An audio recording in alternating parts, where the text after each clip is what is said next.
여러분 안녕하십니까? 월요일 아침 여수 MBC 뉴스투데이입니다. 전남 동부권에 토익 시험 고사장이 마련되지 않아 수험생들이 2시간 거리를 이동해 시험을 봐야 할 처지에 놓였습니다. 동부권 청년들은 거주지를 이유로 취업과 시험의 기회에서 차별당하고 싶지 않다고 호소하고 있습니다. 강서영 기자입니다. 여수에서 회계사 시험을 준비하는 김무현 씨. 이달 초 토익 시험을 접수하려던 김 씨는 황당함을 감출 수 없었습니다. 6월과 7월 치러지는 토익 시험 중에서 여수와 순천 등 전남 동부권에 마련된 고사장이 단 한 곳도 없다는 걸 알았기 때문입니다. 김 씨는 1시간 40여 분 떨어진 광주로 이동해 원정 토익 시험을 치러야 하는 상황에 놓였습니다. 광주에 가는데 왔다 갔다가 4만 원이요. 전날에 가야 되니까 거기서 자야 되잖아요. 뭐 그런 거 밥값 포함하면 거의 10만 원 가까이 되거든요. 학생들이 10만 원이 여기 있어요. 필요한 점수가 나올 때까지 여러 번을 치르는 토익 시험의 특성상 동부권 수험생들은 원정 시험 비용이 부담돼 시험 접수조차 머뭇거리고 있습니다. 혹시나 이제 다시 또 봐야 되는 그런 불상사도 있기 때문에 여러모로 불편함이 좀 있죠. 전라남도 교육청은 학교들이 코로나를 이유로 고사장 개방을 꺼리는 것 같다며 교육청 차원에서 토익 시험을 이유로 학교 개방을 요구할 수는 없다고 밝혔습니다.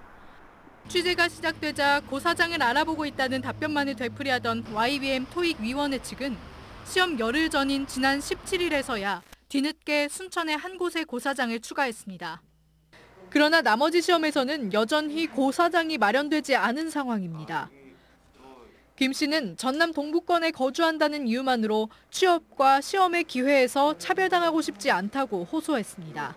청년을 위한 도시로 만든다고 하잖아요. 여수에 있는 청년으로서 시험들이 여수에서 열리는 것, 이게 정말 청년을 위한 거거든요.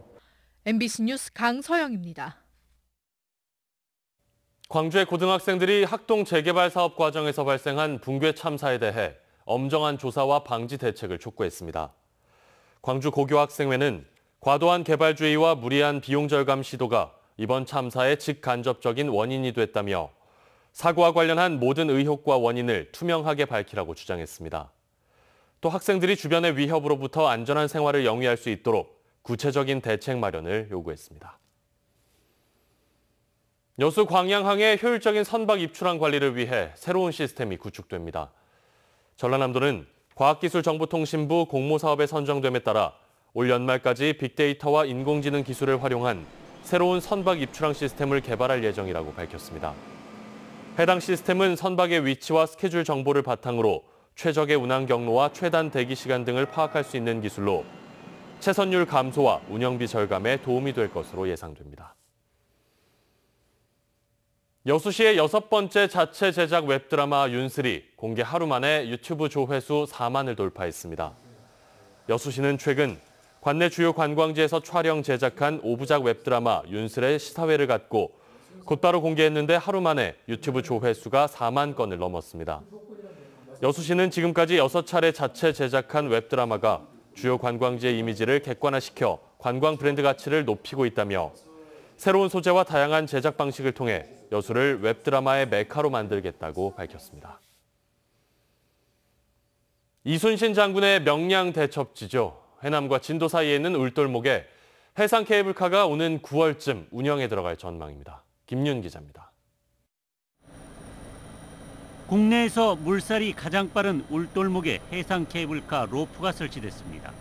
길이 920m에 굵기가 58mm로 국내 최초로 드론을 이용해 설치됐습니다. 해남 쪽 하부 승강장과 진도 쪽 상부 승강장 내 외부 공사도 한창입니다. 울돌목 해상 케이블카는 오는 8월쯤 개통해 명량 대첩 축제가 열리는 9월부터 공식 운영에 들어갈 전망입니다. 전남에서는 여수와 목포에 이어 세 번째로 건설되는 해상 케이블카입니다. 역사성과 그리고 다도의 아름다운 풍광을 동시에 즐길 수 있는 그런 케이블카를 모티브로 잡아서 저희가 마케팅을 하려고 생각하고 있습니다. 해남군은 해상 케이블카 개통에 맞춰 울돌목을 실감나게 볼 수 있는 스카이워커 건설 공사를 진행하고 있습니다. 지금 한 3차례 거쳐서 케이블카 개통 대비 민간 협의회 회의도 이렇게 개최를 하면서 케이블카 개통 대비해서 착실히 이렇게 준비를 하고 있습니다. 성공적인 출발의 최대 관건은 하반기 코로나 상황입니다. 코로나라는 악재가 겹치면서 대부분의 해상 케이블카의 탑승객이 큰 폭으로 감소했습니다. 더욱이 올해 이후 전국적으로 해상 케이블카 개통과 건설이 예정된 구간이 10여 곳을 넘고 있어 치열한 해상 케이블카 마케팅 경쟁이 예고되고 있습니다.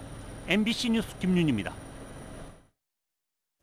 섬에서 응급 상황이 발생하면 해경과 경찰, 소방이 사안에 따라 각각 대처하곤 했는데요. 신속한 대응을 위해 각 기관이 협업 체계를 구축하기로 했습니다. 김한수 기자가 취재했습니다. 지난 4월 선착장에 도착한 구급차에서 응급 환자가 해경 경비정으로 옮겨집니다. 갑작스런 고열과 경련을 호소한 80대 섬마을 주민을 육지로 이송하기 위해서입니다. 범죄나 사고 등으로 육지로 이송되는 섬마을 응급 환자는 전남에서만 하루 평균 2명꼴. 잇따르는 섬마을 응급 상황에 대처하기 위해 경찰, 해경, 소방 3개 기관이 뭉쳤습니다. 섬마을에서 발생한 가정폭력 상해 사건을 가정하고 현장 대응 모의 훈련에 나섰습니다. 가장 먼저 소방은 피해자를 응급처치한 뒤 닥터 헬기를 통해 육지로 이송합니다. 같은 시각 경찰은 드론을 띄우고 섬 지역을 수색하는 등 용의자 검거에 나서고 해경은 용의자가 섬에 빠져나가는 것을 막기 위해 선착장 봉쇄에 나섭니다. 검거된 피의자는 상황 전파를 받고 출동한 경비정을 통해 육지로 압송됩니다. 저희 해경에 상황이 전파되는 즉시 신속하게 이동해서 상황에 대처하도록 노력하겠습니다. 이번 모의 훈련을 계기로 3개 기관은 24시간 무전망을 공유하는 등 협업 체계를 강화하기로 했습니다. 각 기관끼리 이제 인원이나 장비를 서로 지원하기로 했는데 그 내용들이 실제 잘 이행이 되고 있는지, 그리고 기관과 업무 협조가 원활하게 진행되고 있는지를 한번 확인하기 위한 자리입니다. 육지와 멀리 떨어져 있는 섬마을이 앞으로 치안과 의료 사각지대에서 벗어날 수 있을지 관심이 모아지고 있습니다. MBC 뉴스 김한수입니다.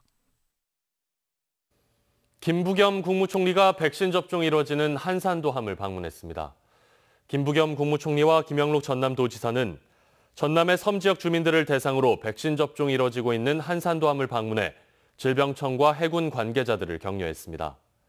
섬 지역 해상 순회 접종은 지난 14일 진도 가사도를 시작으로 오는 30일까지 도내 25개 섬 지역 주민을 대상으로 진행됩니다. 전남의 수출기업과 중국 장시성이 MOU를 체결했습니다. 전라남도와 전남 중소기업진흥원은 중국 장시성과 온라인 경제무역 상담회를 벌여 도내 수출기업 10개사와 중국 현지 바이어 간에 130만 달러 규모의 MOU를 체결했습니다. 전남도는 또 오는 7월 베이징, 상하이 지역 등을 대상으로 비대면 시장 개척단도 파견할 예정입니다. 다음 달 말까지 2020년 기준 경제 총조사가 진행되는데요. 여수의 대상 사업체가 18,000여 곳으로 도내에서 가장 많은 것으로 나타났습니다. 여수시와 통계청은 지난달 인터넷 조사를 시작으로 다음 달 말까지 2020년 기준 경제 총조사를 실시하고 있으며 조사 대상 사업체는 여수가 도내에서 가장 많다고 밝혔습니다. 경제 총조사는 5년마다 국내 전체 사업체를 대상으로 실시하는 경제 분야 최대 규모의 통계 조사로 경제정책 수립에 기반이 되고 올해부터는 전자상거래와 디지털 플랫폼 등 신규 사업 형태까지 조사 범위에 포함됐습니다. 최근 5년간 아파트 화재로 인해 도내에서 30여 명의 사상자가 발생한 것으로 나타났습니다. 전남 소방본부에 따르면 2016년부터 지난해까지 도내 아파트 단지에서 530여 건의 화재가 발생했으며 이로 인해 8명이 숨지고 29명이 부상을 입었습니다. 또 화재로 인한 재산 피해액은 15억 1,400여만 원으로 집계됐습니다. 이와 관련해 소방본부는 화재로 인한 피해를 최소화하기 위해 도내 1,200여 개 아파트 단지를 대상으로 옥상 출입문 운영 실태 등을 조사하고 안전 수칙도 홍보할 예정입니다. 전남 농협이 여름철 자연재해에 대비해 농축산업 피해를 최소화하는 데 주력하고 있습니다. 농협 전남지역본부는 최근 농업재해 대책위원회를 열어 여름철 자연재해에 대비해 피해 예방과 복구, 선제적 지원체계 구축과 각 법인 간의 신속한 업무 연계 등 피해 최소화 대책을 마련했습니다. 전남농협은 지난해 8월 구례와 곡성 등 동부권에서 집중호우 피해가 발생했을 때도 농업재해 대책위원회를 긴급 소집해 생필품 지원과 구호 키트 전달, 성금 모금 활동을 진행한 바 있습니다.